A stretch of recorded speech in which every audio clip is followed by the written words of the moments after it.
We've been covering the killings of atheists and non-believers in Bangladesh. We've been doing not as much coverage of honor killings in a variety of countries, including Pakistan. Our friend Kyle Kolinsky from Secular Talk recently covered this. Let's go to his coverage of that topic. Pakistan.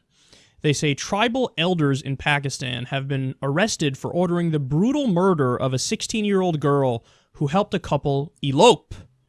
The girl was bound and burned to death in the vehicle used for the escape. The murder happened last week in the town of Donga Gali, northeast of the capital, Islamabad. The so-called honor killing was ordered by the elders as punishment after the victim helped a couple from the nearby village of Makul.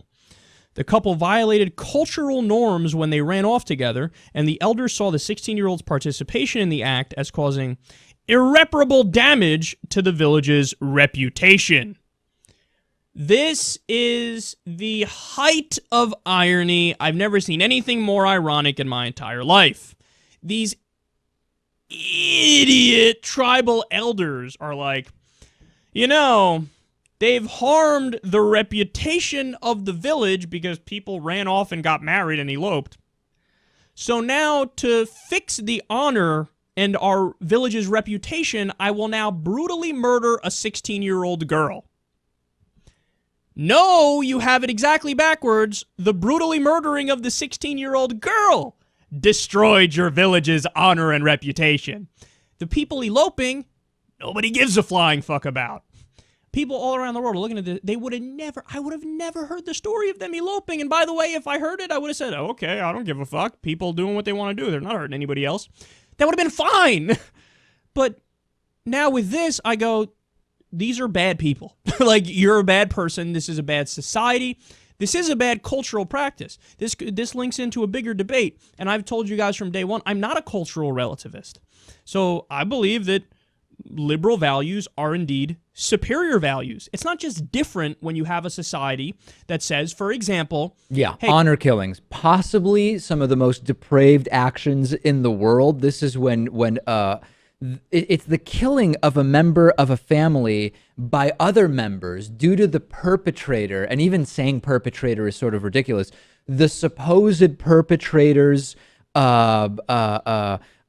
bringing shame upon a family, and the way to restore one's honor is by killing that supposed perpetrator.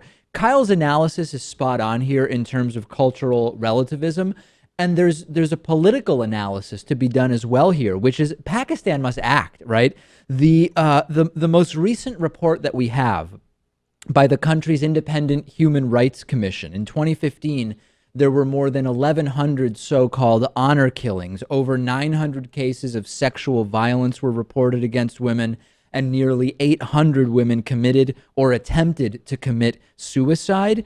This is, number one, just the tip of the iceberg. And murder or injury, in most cases, is considered a serious crime with harsh penalties. Not the case in Pakistan when it comes to these honor killings for families or communities. The law actually allows for exchanges of blood money for family pardons in certain crimes, and this essentially prevents police from actually getting involved.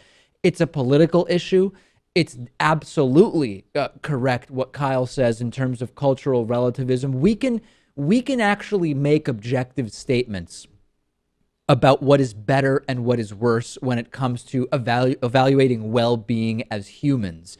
And I, like Kyle, am the last person who would say, hey, we don't understand their culture, right? That if we accept their culture, then we would understand why this is actually okay, and we just don't get it with a Western mindset. No. I completely reject that type of cultural relativism. I'm glad that Kyle does. We'll keep covering this and what's going on in Bangladesh, and I'm glad Kyle is covering it as well.